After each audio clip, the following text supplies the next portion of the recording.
I am the only one left.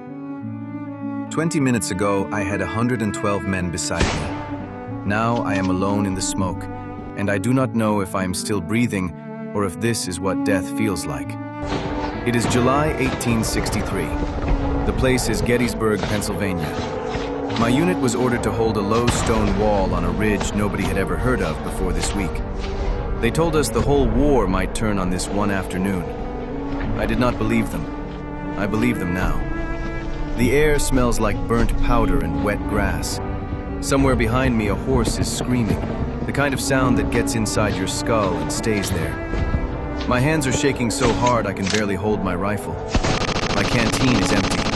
My mouth tastes like copper. Every few seconds, the ground shakes under my boots, and I feel it in my teeth before I hear it. We were told to wait. Just wait. The waiting was the worst part. 10,000 men across that open field, standing in perfect lines, and we could see them start to move. Flags snapping in the wind. Officers on horseback shouting orders I could not make out. My sergeant leaned close and said, "Hold the line no matter what happens." I nodded. I did not know what "no matter what" would actually mean. Then the cannons opened up. The first shell landed 30 yards to my left, and a man I had shared coffee with that morning simply was not there anymore. No warning, no sound before it happened, just gone. I froze. My legs would not move. Someone grabbed my collar and pulled me down behind the wall as the second shell hit closer. Smoke rolled across the field like a living thing, thick and gray, swallowing the sunlight. I could hear men coughing, praying, some of them crying without shame because there was no time left for shame. Suddenly the smoke cleared just enough for me to see them. Thousands of soldiers walking toward us in a straight line, like they were marching to church instead of walking into rifle fire. I remember thinking, why aren't they running? Why aren't they scared? But then I understood. They were terrified too. They were just following orders, same as me. My sergeant screamed fire, and the whole wall erupted. I do not remember pulling my own trigger the first time. I only remember the recoil and the ringing in my ears that has not fully stopped since. Men in front of me dropped in rows, like wheat under a scythe, but more kept coming behind them. No one expected the line to hold that long against that many. I loaded, fired, loaded, fired, and somewhere in that blur, I stopped thinking of them as men and started thinking of them as a wave that would not stop crashing. Then everything changed. A runner came sprinting down our line, out of breath, blood on his sleeve that was not his own. He said the flank was collapsing. Our left side, the side we thought was protected, had broken open. Confederate soldiers were pouring through the gap.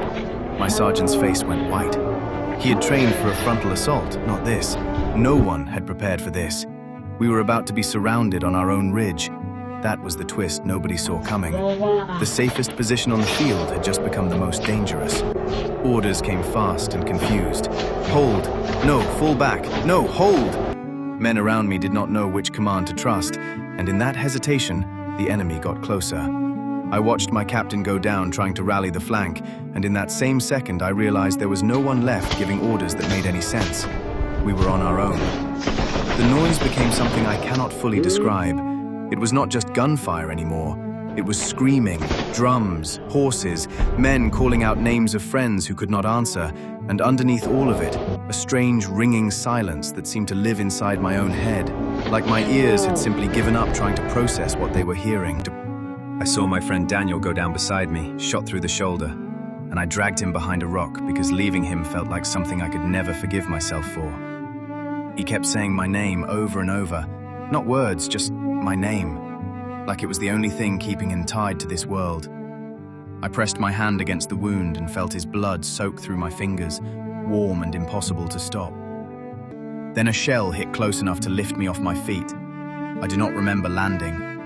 I remember waking up with my ears bleeding and dust in my mouth, and a silence that felt heavier than all the noise before it. Silence before impact. Silence after impact. I could not tell anymore which one I was living in. When I stood up, the wall was gone in places, broken apart like it had never been stone at all. Bodies were everywhere, blue and grey both, no longer enemies, just men who had stopped moving. I called out for Daniel. Nothing. I called out for my sergeant. Nothing. I called out for anyone at all. No one answered. That was when I understood what had happened. The charge had broken against our line, but it had broken us too. What was left of my unit was scattered across that ridge, and as far as I could see in the smoke and the dying light, I could not find a single man still standing who wore my uniform. I was exhausted in a way sleep cannot fix. My hands would not stop shaking. My legs felt like they belonged to someone else. I sat down against what was left of the wall, and I did not cry, and I did not celebrate being alive, because both of those things felt wrong in a place like this.